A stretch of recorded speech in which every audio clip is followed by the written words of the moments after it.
இன்று கடவுளின் வார்த்தை. யாத்திராகமம் 28ஆம் அதிகாரம் 1 வசனம். உன் சகோதரனாகிய ஆரோன் எனக்கு ஆசாரிய ஊழியம் செய்யும்படிக்கு நீ ஆரோனையும் அவனோடே கூட அவன் குமாரராகிய நாதாப், அபியூ, எலெயாசார், இத்தாமார் என்னும் ஆரோனின் குமாரரையும் இஸ்ரவேல் புத்திரரிலிருந்து பிரித்து உன்னிடத்தில் சேர்த்து கொள்வாயாக. 2ஆம் வசனம். உன் சகோதரனாகிய ஆரோனுக்கு மகிமையும் அலங்காரமுமாய் இருக்கும் பொருட்டு பரிசுத்த வஸ்திரங்களை உண்டு பண்ணுவாயாக. 3ஆம் வசனம். ஆரோன் எனக்கு ஆசாரிய ஊழியம் செய்யத்தக்கதாக அவனை பரிசுத்தப்படுத்தும்படி அவனுக்கு வஸ்திரங்களை உண்டாக்கும் பொருட்டு நான் ஞானத்தின் ஆவியால் நிரப்பின விவேகமான இருதயமுள்ள யாவரோடும் நீ சொல்லுவாயாக. 4ஆம் வசனம். அவர்கள் உண்டாக்க வேண்டிய வஸ்திரங்களாவன மார்பதக்கமும் ஏபோத்தும் அங்கியும் விசித்திரமான உள் சட்டையும் பாகையும் இடைக்கச்சையுமே. உன் சகோதரனாகிய ஆரோன் எனக்கு ஆசாரிய ஊழியம் செய்யும்படி அவனுக்கும் அவன் குமாரருக்கும் பரிசுத்த வஸ்திரங்களை உண்டு பண்ண வேண்டும். 5ஆம் வசனம். அவர்கள் பொன்னும் இளநீல நூலும் இரத்தாம்பர நூலும் சிவப்பு நூலும் மெல்லிய பஞ்சு நூலும் சேகரிப்பார்களாக. 6ஆம் வசனம். ஏபோத்தை பொன்னினாலும் இளநீல நூலாலும் இரத்தாம்பர நூலாலும் சிவப்பு நூலாலும் திரித்த மெல்லிய பஞ்சு நூலாலும் விசித்திர வேலையாய் செய்ய கடவர்கள். 7ஆம் வசனம். அது ஒன்றாக இணைக்கப்படும் பொருட்டு 2 தோள் துண்டுகளின் மேல் அதன் 2 முனைகளும் சேர்க்கப்பட வேண்டும். 8ஆம் வசனம். அந்த ஏபோத்தின் மேல் இருக்க வேண்டிய விசித்திரமான கச்சை அந்த வேலைக்கு ஒப்பாகவே பொன்னினாலும் இளநீல நூலாலும் திரித்த மெல்லிய பஞ்சு நூலாலும் பண்ணப்பட்டு அதனோடே ஏகமாய் இருக்க வேண்டும். 9ஆம் வசனம். பின்னும் நீ 2 கோமேதக கற்களை எடுத்து இஸ்ரவேல் புத்திரரின் நாமங்களை அவைகளில் வெட்டுவாயாக. 10ஆம் வசனம். அவர்கள் பிறந்த வரிசையின்படியே அவர்களுடைய நாமங்களில் 6 நாமங்கள் ஒரு கல்லிலும் மற்ற 6 நாமங்கள் மறு கல்லிலும் இருக்க வேண்டும். 11ஆம் வசனம். இரத்தினங்களில் முத்திரை வெட்டுகிறவர்கள் செய்யும் வேலைக்கு ஒப்பாக அந்த 2 கற்களிலும் இஸ்ரவேல் புத்திரரின் நாமங்களை வெட்டி அவைகளை பொன் குவளைகளில் பதிப்பாயாக.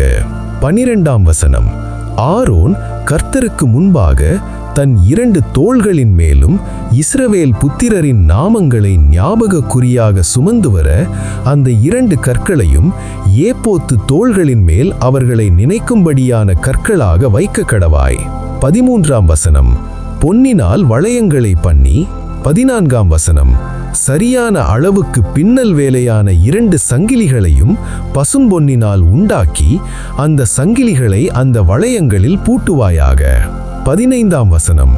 நியாயவிதி மார்பதக்கத்தையும் விசித்திர வேலையாய் செய்வாயாக. அதை ஏபோத்து வேலைக்கு ஒப்பாக பொன்னினாலும் இளநீல நூலாலும் இரத்தாம்பர நூலாலும் சிவத்து நூலாலும் திரித்த மெல்லிய பஞ்சு நூலாலும் செய்வாயாக. 16ஆம் வசனம். அது சதுரமும் இரட்டையும் 1 சாண் நீளமும் 1 சாண் அகலமுமாய் இருக்க வேண்டும். 17ஆம் வசனம். அதிலே 4 பத்தி இரத்தின கற்களை நிறைய பதிப்பாயாக. 1ஆம் பத்தி பத்மராகமும் புஷ்பராகமும் மாணிக்கமும். 18ஆம் வசனம். 2ஆம் பத்தி மரகதமும் இந்திர நீலமும் வச்சிரமும். 19ஆம் வசனம்.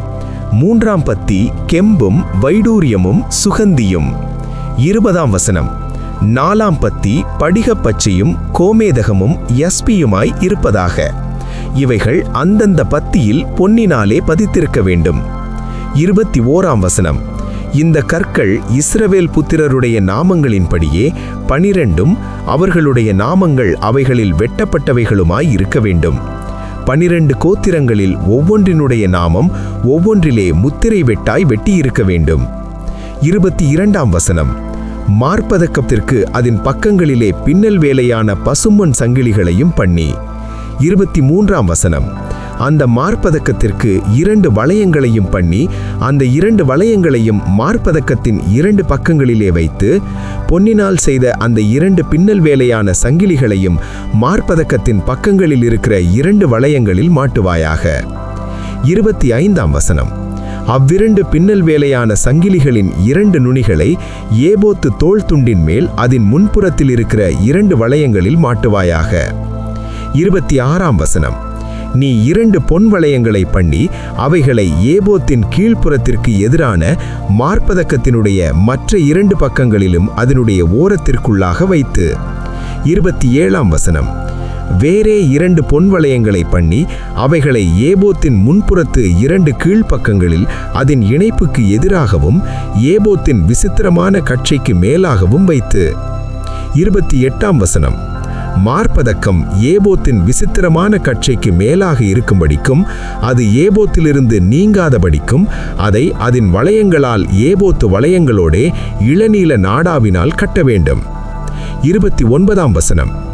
ஆரோன் பரிசுத்த ஸ்தலத்திற்குள் பிரவேசிக்கும்போது இஸ்ரவேல் புத்திரரின் நாமங்களை தன் இருதயத்தின் மேலிருக்கும் நியாயவிதி மார்பதக்கத்திலே கர்த்தருடைய சன்னிதானத்தில் ஞாபக குறியாக எப்பொழுதும் தரித்து கொள்ள கடவன். 30ஆம் வசனம். நியாயவிதி மார்பதக்கத்திலே ஊரீம் தும்மீம் என்பவைகளை வைப்பாயாக. ஆரோன் கர்த்தருடைய சன்னிதானத்தில் பிரவேசிக்கும்போது அவைகள் அவன் இருதயத்தின் மேல் இருக்க வேண்டும். ஆரோன் தன் இருதயத்தின் மேல் இஸ்ரவேல் புத்திரருடைய நியாயவிதியை கர்த்தருடைய சன்னிதானத்தில் எப்பொழுதும் தரித்து கொள்ள வேண்டும். ஆமேன்.